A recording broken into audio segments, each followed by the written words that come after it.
Hi, this is Marilyn Horowitz. I'm a professor at NYU, where I teach screenwriting and TV writing. The second magic question asks, what is my main character's worst nightmare? The system allows a flip there, so it could be that the character's nightmare was Act 1 and now Act 2, Part 1 is the dream. You can make that distinction later, but it's good to know that you have room and that sometimes they're not that much better than each other. It's very important to know that. What we're looking for is momentum. Because when you're actually sitting to write a screenplay, when you translate this, you've finished Act 1, and now you have to get the story going, you have to get the character across the first threshold, and you have to get him into the new world. So in Star Wars, the Empire has to kill his Aunt and Uncle, and he's got to find Obi-Wan and get to Tatooine to the bar. And then you've got to get him on the Millennium Falcon, right?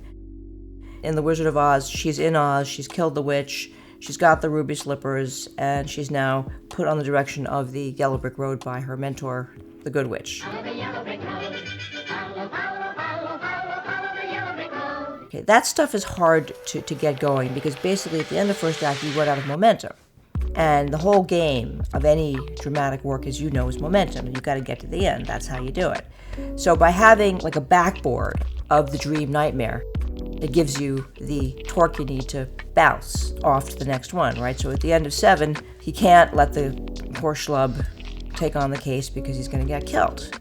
And it's done. You're stuck. Like, what do you do next? I'd like to be reassigned. What?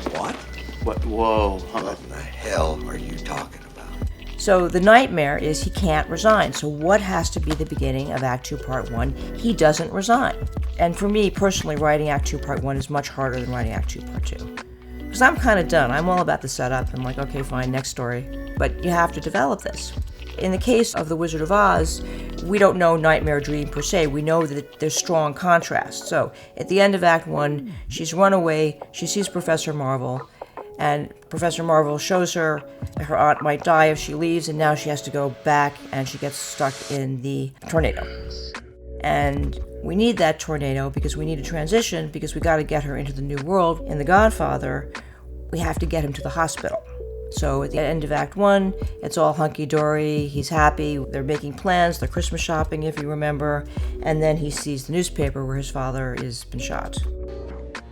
I leave tomorrow and I get rid of the band, too. And that's the decisive moment. That's when the Empire kills the Aunt and Uncle. That's where Professor Marvel shows her the thing. The reason that you need the backboard is that Act 1 of Godfather is clearly the dream. He goes to the wedding. Oh, that's not me, that's my family. It's clear. When he gets into the wedding picture, it means that he's going to marry Kay. He's happy, that's fine. And so that gives you the momentum, because then the worst thing has to happen, or the best thing has to happen, right? So once you get these two-part structure, you've got the momentum. The other part of Act 2 is that you get to introduce some new characters here. Han Solo. I'm captain of the Millennium Falcon. The idea is that the meeting with the mentor is not necessarily a new character. This is very important, but a character may change function. So in Star Wars, he meets Obi-Wan when he's looking to try to find the droid. Ben Kenobi? But Obi-Wan doesn't function in the mentor role until the end of Act 1 when the Empire has killed his relatives. So he's there, but he's not being used. In The Wizard of Oz, Professor Marvel is the mentor. He's a bad mentor, not a good mentor, because he sends her back to Kansas, and then he later reappears as sort of a shapeshifter as the Wizard of Oz. So he changes form. And a lot of what people forget is that you need other characters, and we're not taught when to add them. It's a new world, so they're going to be new people. So the idea is, The Godfather is about he's living in New York, he's got Kay, there's the family, but you don't see the brothers, you don't see the world of the mob, you don't see the criminal world.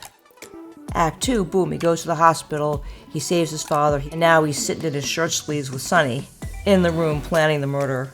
So Sonny, in that setting, acts as the mentor, because he knows how it's done. Sonny was not the mentor in Act 1 at all, but now he steps up. Then you meet the whole new cast of characters. You meet Tessio, you meet Clemenza in his professional setting, not as a speech giver, but as a murderer. If you look at a film like LA Confidential, the idea is that he's a bad mentor not revealed to the end of the story. So you play him straight. The idea is that the mentor can be good or bad, but the mentor changes, and it changes the story. So he's not technically called a mentor, he's a shapeshifter. Seems good, turns bad. The wizard is another mentor type of character, but seems good, but he's bad, because he's not really a wizard. I am the great and powerful Wizard of Oz. The good witch is a straight mentor. Obi-Wan is a straight mentor, because they're good. At the end of Act 2, Part 1, the stakes have to go up. You have to create a worser situation.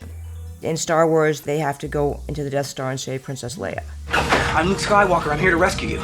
The idea is at the end of Act 2, Part 1 is this other thing happens. In Witness, that's when he gets better and he starts building the barn. So the stakes are raised because, as I say, it's the level of conflict that we haven't faced. In other words, what is preventing John Book from being a complete human being? His dislike and fear of being part of a community and finding love. What must he confront in order to become a man who totally commits to being a cop? He must have the experience, the opportunity, and then reject it consciously.